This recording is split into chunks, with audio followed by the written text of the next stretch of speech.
नमस्कार बंधुगण, स्वागत समस्त गोटे नुआ और क्विक वीडियो रे आम समस्त गोटे छोट विषय आलोचना करवा और शीघ्र आलोचना करवा 2 मिनट भितर। ओडिशार बीड पाठ्यक्रम बदल जाऊँगी कौन बदल आउ आंध्र प्रदेश कि आउट ऑफ स्टेट रे बीड कर पिला कौन प्रभाव रहा आम आलोचना करवा। राइट, ये हूँ आज गोटे न्यूज पेपर जो न्यूज आसी आपणकर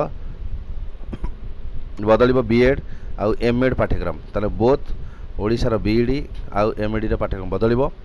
राइट, जोटे आनुआल एग्जाम होता बर्तमान सेमिस्टर एग्जाम हम जो आमर नेशनल एजुकेशन पॉलिसी एनईपी रो आधार रे नुआ सिलेबस प्रस्तुत हम 12 वर्ष हो गला पाठ्यक्रम ढांचा और कमिटी माने बदल नथला ताहा बदल चलित शिक्षा वर्ष लागू हो पारे मैंने 2026 लागू हो पार संभावना अच्छी लिखिदी राज्य शिक्षक शिक्षा पाठ्यक्रम पाठ्यपुस्तक परिवर्तन हो जातीय शिक्षानीति 2020 अनुसार नुआ करी सिलेबस हो 2 वर्ष बीईडी एमईडी पाठ्यक्रम सिलेबस परिवर्तन हो 12 वर्ष पर निष्पत्ति नि जाइछि। राइट, गोटे 16 जणिया कमिटी गठन होइछि से समीक्षा करी परामर्श देबे। राइट,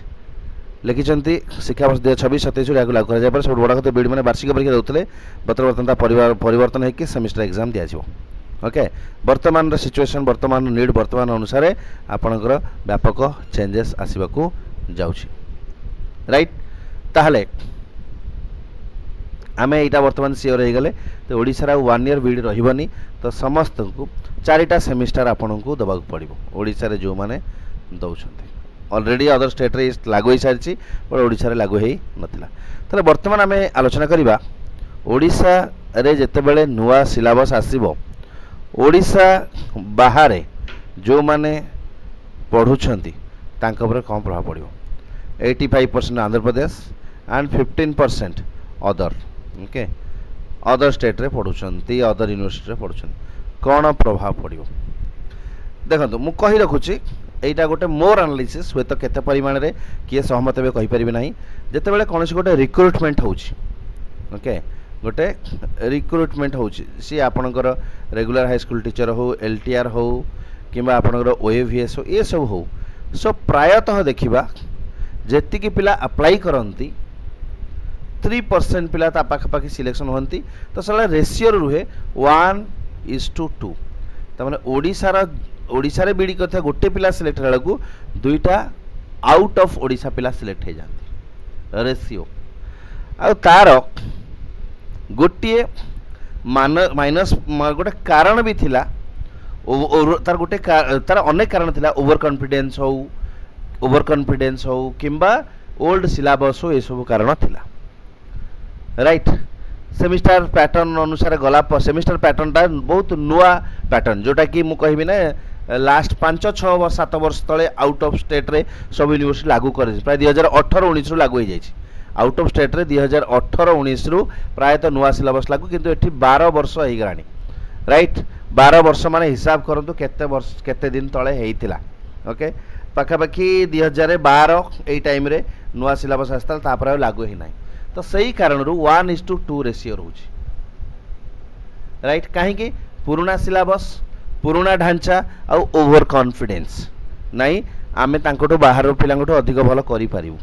तो जेहेतु सिलेबस बदल डेफिनेटली आजिका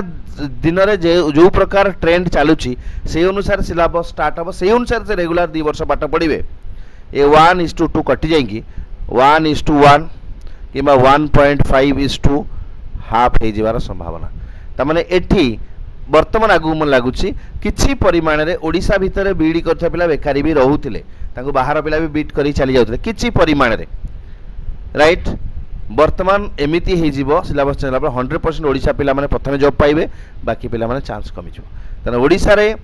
जो जेतिकी पिला माने हेते हार्डली केते पिला करछन बिलो 3000 अछंती ना तो से माने जी भी ओडिशा रे बीडी कला से डेफिनेटली जॉब पाइबो। आगरो कि जण बात पड़थिले केना बाहर पिला तांको मार्क दे दोतिले काहे कि ना तांकर सिलेबस तांकर पैटर्न पुराना थिला एक्वेंटेड नथिला आजिर ट्रेंड सहित बाहर पिला ट्रेंड माने संपूर्ण क्लास न कले भी किछि मात्रा रे आजिर ट्रेंड को बुझुतले खास करी पेडागोजी चाइल्ड डेवलपमेंट ट्रेंड को बुझुतले आ भलरे घोषिकी कर दोतले तो आंकर ओवर कॉन्फिडेंस कारण रे माने भलरे कोर्स सहित इन्वॉल्व होनथले किछि परिमाण रे पिला फेल होतले तो मोर एनालाइज एया जो रेशियो 1:2 थिला गोटे ओडिशा बीडी पिला पाइला बेलू से केसे दुईटा आंध्रा पिला पाई जाउथले तार 1000 ओडिशा बीडी चाकरी पाइला बेलू 2000 बाहर पिला पाई जाउथले वर्तमान सेटा बदल जिवो होय तो 1000 बा 2000 डेफिनेटली ट्रेंड चेंज होबा को जाउची बोली मोर एटा स्टडी काहे ना सिलेबस सदा बेले मायने रखे सिलेबस आउ स्ट्रक्चर बहुत इंपोर्टेंट सदा बेले